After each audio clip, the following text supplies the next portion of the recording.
passera, mais la parole de Dieu ne passera jamais. Amen. Le pain du jour, c'est d'abord la parole de Dieu. Je lis au nom de Jésus-Christ. Pour ce qui concerne les choses dont vous m'avez écrit, je pense qu'il est bon pour l'homme de ne point toucher les femmes. C'est grave. Il est bon pour l'homme de ne pas toucher les femmes. Toutefois, pour éviter quoi? Encore? Non, très fort. L'impudicité. Pour éviter l'impudicité, que chacun ait sa femme, comme le Combo a sa béni. Et que chaque femme ait son mari, comme Abéni a son le Combo. Que le mari rende à sa femme ce qu'il lui doit, et que la femme agisse de même envers son mari. La femme n'a pas autorité sur son propre corps, mais c'est le mari. Et pareillement, le mari n'a pas autorité sur son propre corps, mais c'est la femme.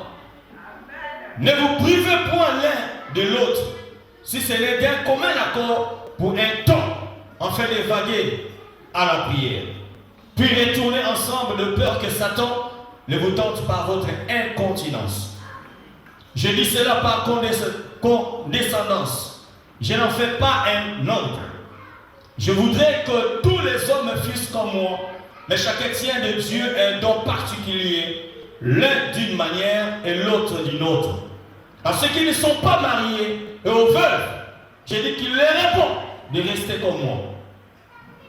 Mais s'ils manquent de continence, qu'ils se marient, car il faut mieux se marier que de brûler. À ceux qui sont mariés, j'ordonne, non pas moi, mais le Seigneur, que la femme ne se sépare point de son mari. Si elle est séparée, qu'elle demeure sans se marier, ou qu'elle se réconcilie avec son mari, et que le mari ne répudie point sa femme. Amen. 1 Corinthiens chapitre 6, 9 à 10. Aujourd'hui, je vais parler sur le sacrifice dans la préparation. Nous nous préparons pour tous les événements sur la terre.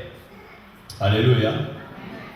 Comme un écolier ou un étudiant se prépare pour ses études, même pour ses examens. Nous voyons aussi les politiciens qui peuvent aussi se préparer pour les élections. Chaque préparation demande un certain sacrifice. Et je crois que les mariés se sont préparés et ils ont fait des sacrifices pour que ce 20 août soit une journée qui va marquer, pas seulement leur vie, mais qui va aussi marquer leur entourage et leur famille. Comme le mariage d'un homme et une femme qui se préparent. De la même manière aussi, bien aimé, il y a aussi un autre mariage qui nous attend à l'église. Notre union avec Jésus-Christ. Et cette union doit être préparée, mon frère et soeur. Et si nous sommes sur la terre, frère, c'est pour la préparation de ces jours-là. Alléluia. Aujourd'hui, on veut maquiller des choses. Des gens qui vivent de la prostitution, tellement qu'on vous a donné des mots français, vous croyez que cela va changer le cœur de Dieu. La cohabitation, c'est la prostitution modernisée. Il y a même des enfants qui fuient la maison de leurs parents pour chercher des appartements à gauche et à droite, pas seulement parce qu'ils veulent être indépendants, non, loin de là, parce qu'ils veulent faire la prostitution. Mais il veut recevoir les hommes comme elle veut. Laisse-moi te dire si tu es là, avec celle qui se met debout à la forêt de Saint-Luc, avec celle qui se met debout à la forêt au bois de Boulogne, vous êtes pareils. Il n'y a pas de différence. La Bible déclare dehors les impudiques, dehors les féminins. Tu es un homme, tu veux devenir une femme. L'homosexualité, c'est de l'abomination. Si tu veux être haï du monde, oh bien aimé, condamne l'homosexualité. J'aimerais être condamné par le monde, mais bien aimé, je ne tolérerai jamais ces choses. Car la parole nous déclare, bien aimé, même dans la loi, ces gens qui faisaient de telles choses, bien aimé, on les lapidait. On les lapidait. Tu n'as pas honte, toi, un homme qui veut devenir une femme. Tu te bénudes et tu le trouves normal. Devant un autre homme. Chez toi, tu trouves que tu es normal dans la tête. Laisse-moi te dire, si tu es là ce soir, tu n'es pas normal, tu as un démon. Tu as un démon. Il y a aussi des femmes qui l'aiment au moins. Moi, j'ai une tendance qui est féminine. N'importe quoi. Viens avec moi n'importe où. Amen. Alléluia. Si tu vois ton homme, mais c'est pas moi, un enfant dans la maison qui a une tendance féminine, frère, il faut beaucoup le frapper. Alléluia. J'ai dit c'est de la fornication. Le jour où le Seigneur viendra, vous ne serez pas là.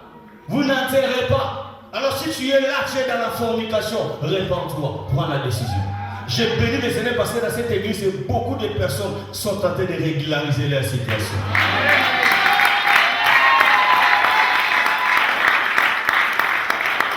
Nous vivons dans ce monde bien aimé, où même les pasteurs perdent l'église de ces choses. Tout ce parce que le commandement mon pasteur est impudique. En commençant par le pasteur impudique. Et comment peut-il prêcher ça? Ah, vous aimez de quelles églises? Là-bas, prêchez. Daddy. Tout droit en enfer. Vous êtes dans une salle d'attente de l'enfer, mon frère, ma soeur. Voilà pourquoi vous devez bien aimer vous répartir. La Bible déclare à quoi servirait un homme de gagner le monde entier et de perdre son âme. Frère, tout passera. Papa, le combat de mariage prendra fin. Alléluia. Cela n'est pas éternel. Mais quand je pense au sacrifice qui est fait, aux choses qui sont passagères, mais à combien plus forte raison, mais nous pouvons pas faire des sacrifices aux choses qui sont éternelles. L'éternité nous attend, mon frère. Si tu mourais aujourd'hui, tu iras où? Aucune église, au monde aura le. Tu as vu l'église? Tu viens aujourd'hui juste parce qu'il y a une fête. Et c'est ce que j'ai trouvé encore bizarre dans les fêtes, soi-disant entre guillemets les enfants de Dieu. Je me pose beaucoup de questions. Alors, tout changer quand la musique qui peut dans l'église. Alors, changeons aussi la musique dans la maison de Dieu. Dansons aussi le ndombolo ici. Parce que Jésus doit être partout. Jésus n'est pas seulement dans ces quatre murs. La vie chrétienne, bien aimée, on dit c'est la vie. On doit la vivre partout. Même quand vous fêtez en Christ Jésus.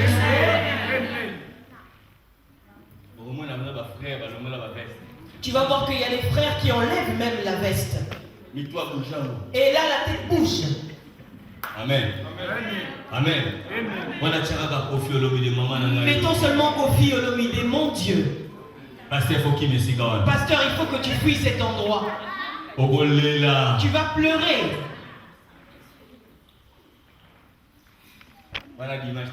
Et là, le dimanche, quand il va arriver, Alléluia!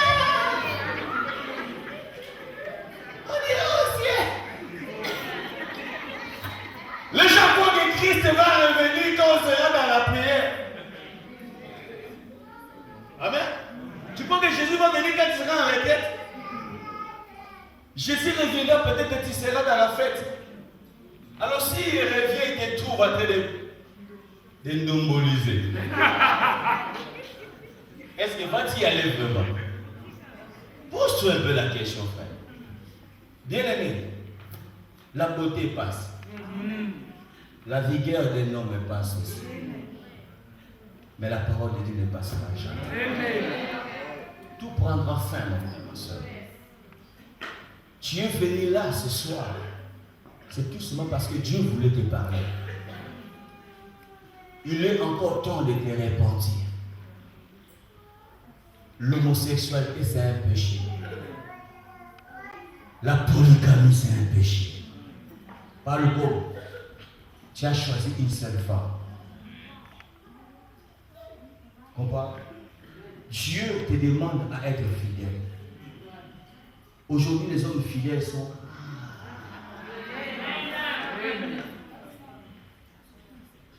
Non, pasteur va comme infidèle. Même les pasteurs sont devenus infidèles. Pasteur en Christ va les gâter. Et les sœurs ne peuvent même pas passer. Ces jours-là, en enfer, vous allez tous vous retrouver. Vous savez, l'homme a combien de côtes? Hein? L'homme a combien de côtes? 23.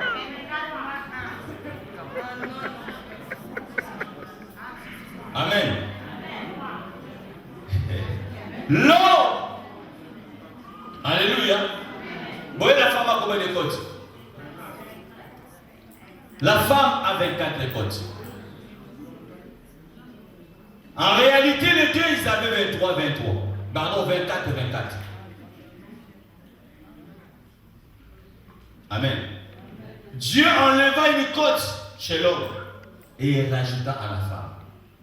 La femme a plus de côtes que l'homme. Amen. Parce qu'il y avait une vide que Dieu a comblée. Amen.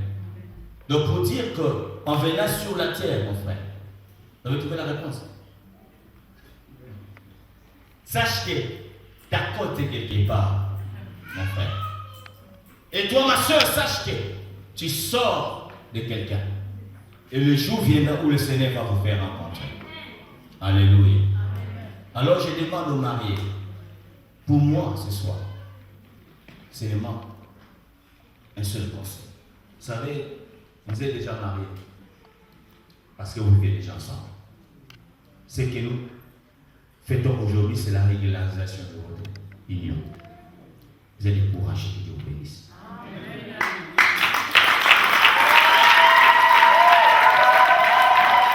Celui qui s'est mis pour vous, que Dieu le bénisse. Au moins, il a compris ce que j'ai dit.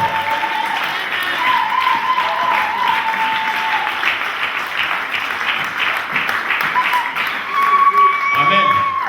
Vous pouvez se dire qu'on a déjà fait des enfants. Ça ne servait plus à rien. Mais au moins, tu as pris une décision pour dire non. Je ne veux pas que ce jour-là, le Seigneur me reproche de quelque chose. J'aimerais honorer celle que j'avais prise. Et vous êtes là nombreux. Vous devez le faire. Et Dieu sera honoré aussi. Restez fidèles. Gardez votre amour. Que rien ne puisse vous perturber. Tu as un bon homme, tu as une bonne femme. Les problèmes ne manqueront jamais dans un couple. Mais c'est dans le lutte avec la prière qu'on parvient à l'unité. C'est lui ou celle pardon que tu as choisi. Elle est la bonne. Tu l'avais en fait bien choisi. Amen. Est-ce que vous mettez debout? Gloire à Dieu. Gloire à Dieu. Gloire à Dieu. Vamos a ter le lieu devant la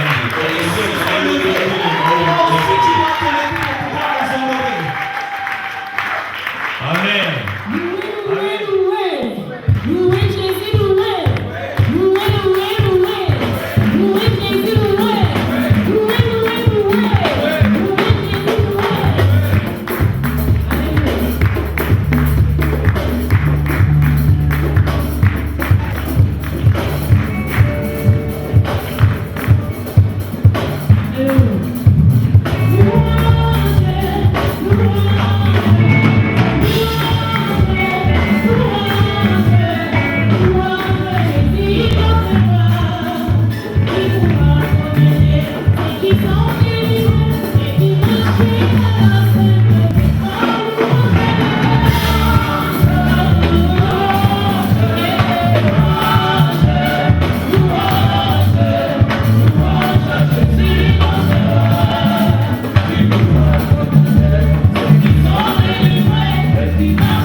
Alléluia.